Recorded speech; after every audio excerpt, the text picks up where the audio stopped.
কোন একটা দেশে 7 জন ব্যান্ড শিল্পীর ভক্ত হয়ে গেছে আমাদের যুবক ভাইয়েরা, ঠিক কিনা কথা বলেন না? ওগুলো নাকি পুরুষ দেখতে মেয়ের মতো।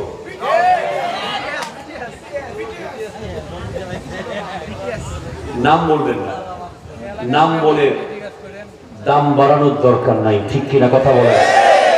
শুধু এতটুকু আপনাকে বলি, যার ছবি আপনি খাতার মধ্যে আঁকছেন, যার নাম আপনি হাতের মধ্যে আঁকছেন, যার সাইন আপনার ব্যাগের মধ্যে, যার সাইন আপনার মাস্কের মধ্যে, আপনাকে আমি একটু প্রশ্ন করি, আপনি এখন মরে গেলে আপনার জানাজা কি সে পড়তে পারবে?